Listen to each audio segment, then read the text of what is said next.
Okay,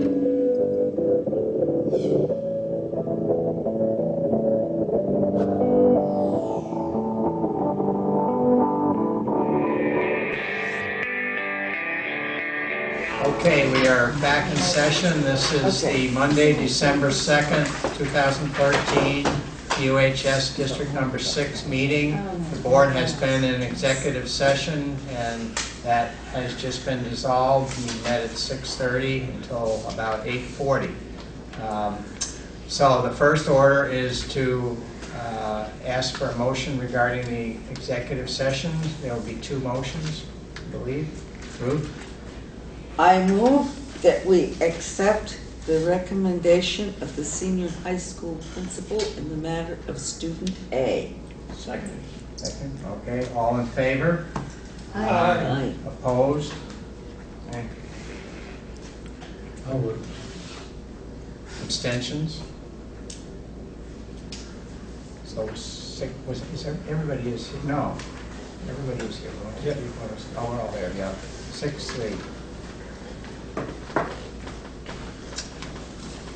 I may have raised my hand at the wrong time. I was trying to show everybody what to do. Okay, is there another motion? I move that we accept the recommendation of the middle school principal in the matter of student B. Second. Second by Lori. Okay, all in favor? Aye. Aye. Opposed or abstentions? Okay, that one is unanimous. Okay, we'll move on to the meat of the agenda, and we will start with the clerk's report and the minutes of our last meeting, which was November 4th. Is there a motion? I move we accept the minutes as presented. Second. Second by Lori. Okay, are there any additions, deletions, or corrections? If not, all in favor of accepting the minutes of November 4th, please signify. Aye. Opposed or abstentions? Abstain. Abstains. Okay. Any communications? I do have one communication, and this is, I'll just be really quick. I had a couple of parents raise an issue to me about the recent National Honor Society induction ceremony, and they were surprised by the fact that there were no administrators there. Kate Morfanis was there. She's an administrator. They didn't see her. She was sitting Okay. up front. I had two different parents tell me Yeah, that no, their kids were there, and they had one teacher, and everybody else was parents and students. I was here. I believe, Yeah. but Okay. She was there. Okay. So we always have an administrator attend that. Okay, they just were concerned that it wasn't an obvious presence, and it was kind of a big deal, and they didn't feel like there was.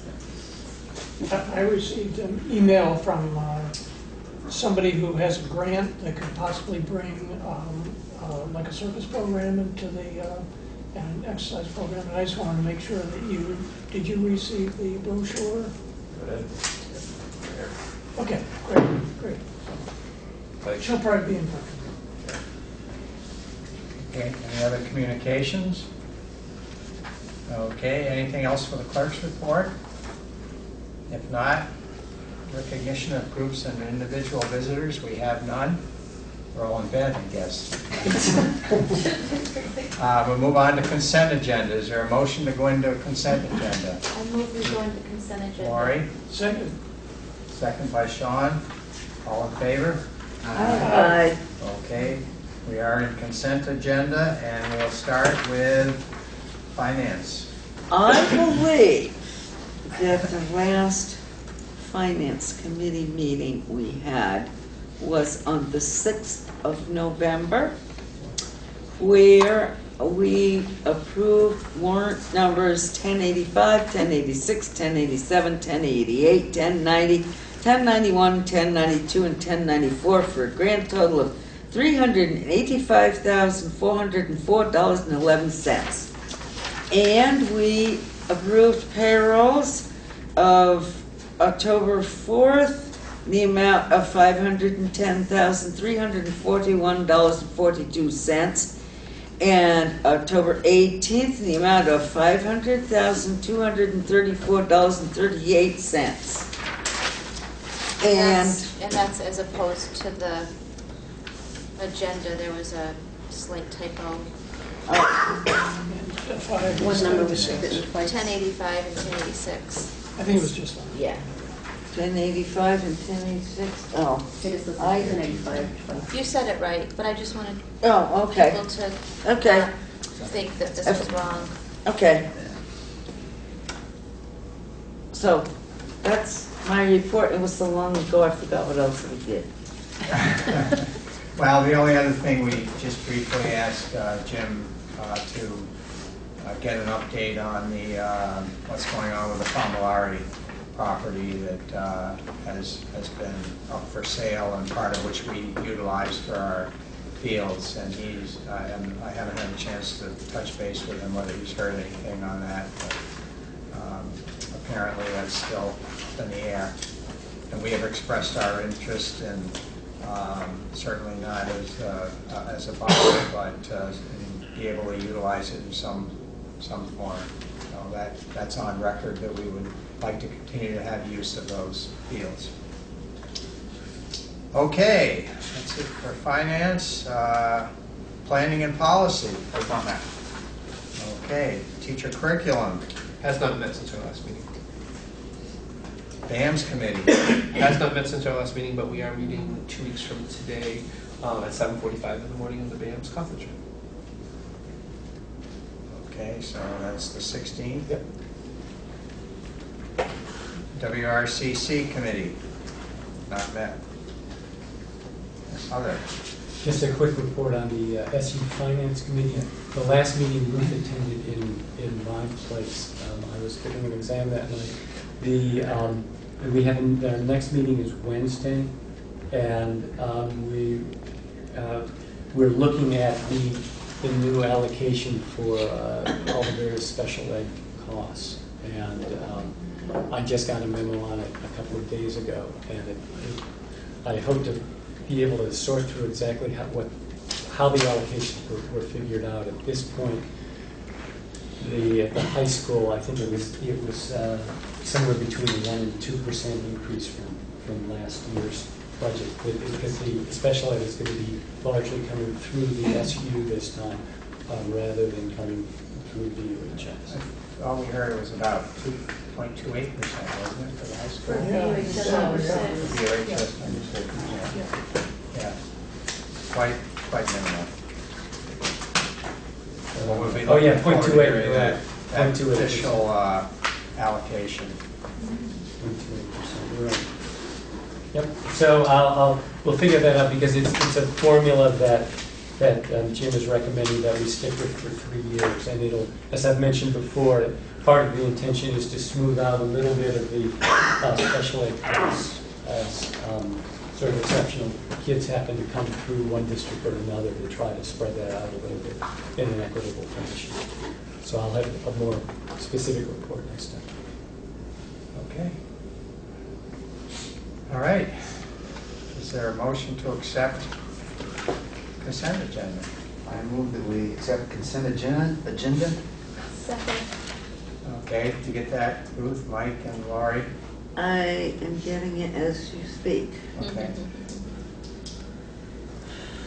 Go ahead. Okay, all in favor? Aye. Opposed or abstentions? All right, consent agenda is approved, and we'll move on to the very terse, succinct, and brief administrative reports. I can set the standard. Can you repeat that? We have an SU board meeting December 10th. And that is at 6:45 in Dummerston. And that will be to review the SU budget along with the recommendation of the SU Finance Committee on the special ed consolidation numbers that they're, I guess they're going to try to finalize that on Wednesday with the Finance Committee. So that's an important meeting for the board meeting on December 10th. There are also 10 policies that we would hope that would be adopted, 5 from last October that were put off until this meeting, and then 5 new ones that were warned for the October meeting. So your representatives to the committee, to the SU board are, everybody okay? Well, we have Actually, I can't be there, so if there's somebody that's going to be there. See, I'm never sure if it's you. I think I'm listed as one, but you Okay. always. So if consider- you 3 attend, we're all set. We'll be there. All right, excellent, thank you guys. I'm out of town for a couple days. I just want to alert you, and I'll know more about this, but we may need to schedule a potential step 3 grievance hearing. Our next meeting is December 16th, and if we could do that at 6:30, that would be helpful, because we have some budget review stuff, and then, you know, I really believe that this would be 1/2 hour. Okay, total. we had, Yeah. in our finance, or our budget review tonight, we had agreed to move that meeting up to 6 o'clock. So, So couldn't we do a budget meeting in the morning? I It's could. not, it's not a budget meeting, it's a board meeting. So the budget review meeting was scheduled for 5, and you're And saying to move it at, Tonight we changed it Right. to 6. yeah, but you move it to 6. Oh, Yeah. okay. Um, I see. Well, Well, so half hour.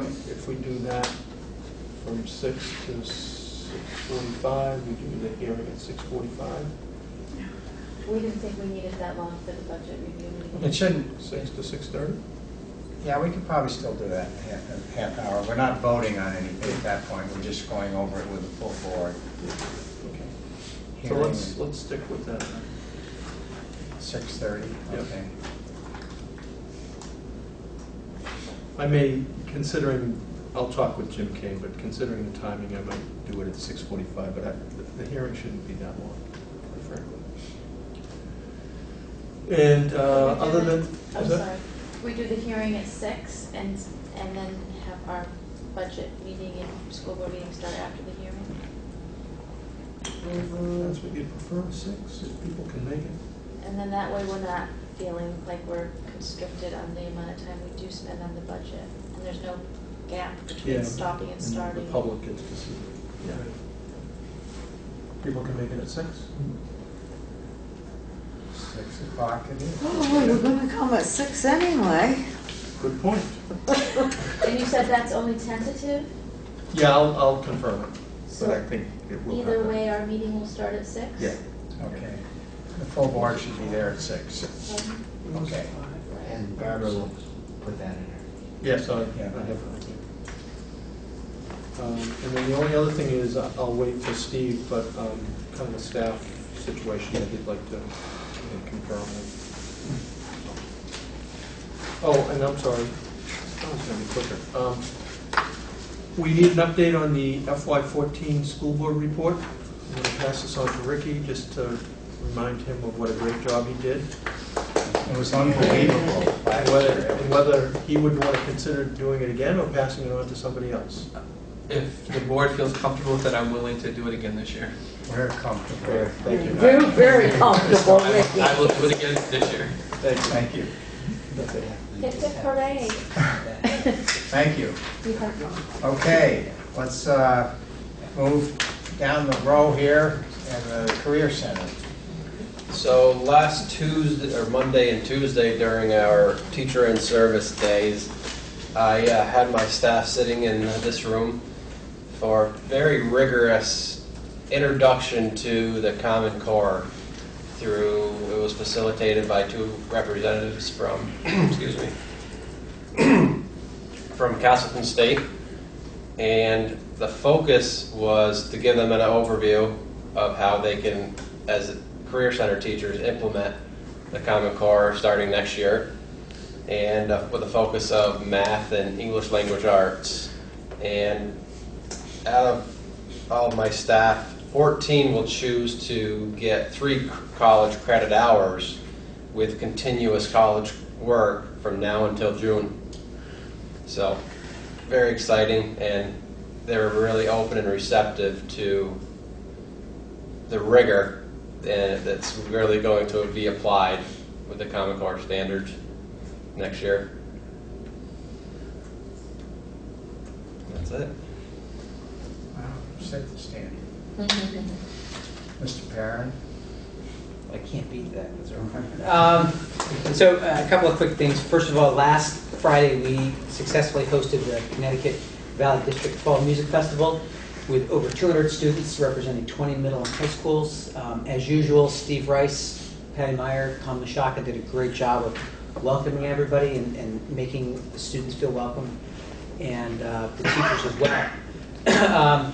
Along with that, auditions for the spring musical, The Boyfriend, to take place next week. Actually, they started today, so we're excited for that, to see where that leads us. It's sure to be a great show. I'd also like to thank each of you for attending the NEAC interviews on Sunday the 17th. It was great to have everybody there. The committee did comment that I was very lucky to work with a board like this, and I said, that's right. Good answer. Yeah. I hope you didn't say it like that. Actually, I did it just like that. Oh. I'd also like to acknowledge the parents and students that came to be interviewed, and students that did such a great job talking. They were honest, they were candid, and the committee came in with a strong sense of the community that we have here. We had a brief overview when they left. We'll get the full report in March. The recommendations really focused on what we do well here, our relationships with the kids, how hard our teachers work with our students, the support we get from the community. That was loud and clear. They had facility envy because they thought our facilities were great. They also really liked our professional development with 1%. Their recommendations will likely go into the area of K-12 alignment, making sure that as we do Common Core, that our curricula are aligned with our friends from the middle school and the sending schools. And as I said, we'll get a full report in March. In other news, Chris Day, who has left the building along with Elvis, Chris Day is requested a leave of absence, an unpaid leave of absence, beginning January 17th and going through June 30th. He will be working with the National Guard. He will be deployed domestically, working on some things they're doing down south. He'll be spending a lot of that time doing logistics from January through April, and then the actual maneuvers happen May and June, and he will return to us on July 1st. While he's doing that, Kate Margaitis, Dean of Students, will take over as the assistant principal in the Purple House. And an old name, but not an old person, Jenny Brown, will come back and join us again. She covered last year for Kate Margaitis on her maternity leave. Jenny has graciously agreed to come back and serve as the Dean of Students while Kate is taking over Christmas. I'm not sure if there's board action for that or just that they accept an unpaid leave. Yeah, that would be the case. Yeah. And Chris has said that he will certainly be back. So. I move we take with regret Chris's unpaid leave for January 17th through June 30th. Second. Second by Ricky. All in favor? Aye. Opposed or abstentions? Hearing none, it's unanimous. And then I have copies of the latest issue of the Brattleboro Beacon. It's another great issue from Merrill Yatley, Evan Holderness, and the other students involved. That's it. Thank you. Ingrid? We also had 2 days of training on Common Core literacy standards last week. My teachers loved the 2 full days of training, and we made really good use of that time. The focus was on literacy, standards, and differentiation, and we worked very hard, so I enjoyed it myself a lot. It was great. We had 2 music concerts the week before school broke, daytime and evening, and they were phenomenal as always. Our music department is part of the high school music department, and they are just amazing. And also, right before the break, we had our Fall Beams Family Night. We do 2 of those a year. We had over 100 parents attending it. The kids made food for it. There was entertainment. They displayed the work they had been doing in the first session of Beams. The second cycle began today. And we had over, again, I don't have the final count yet between sports and beams, but I think it's going to be pretty reflective of the first quarter count of the number of kids involved with both beams and sports at beams. We were well over 200, 220 the first quarter. We're going to be somewhere in that same range again. That's it. Thank you. Did you time that, Mr. Staley? That was a record. Nice job, Ingrid. I took a lot of time earlier. You did. He timed. He did time. Okay, student council is not with us tonight. Board chair, my only comment is to thank the board members for attending the NEASC Sunday afternoon event. I hope you found value in it. I would have to say that it went quite a bit more quickly than it seemed like it was going to go. I just, maybe on the front end, I was thinking it was going to be a long afternoon, but it went along quite quickly. But the presentations were great. The people that I met from the NEASC were impressive, and so thanks everybody for pitching in on a Sunday afternoon. And that's it for my report. Is there any unfinished business? Is there any new business? If not, make sure you write down who made the motion. If not, I do have, before I make the motion, I have a question. I am not a good clerk as a general rule. On the Another vote, 10 years maybe. on the vote on student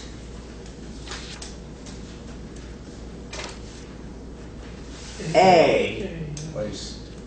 You made the motion.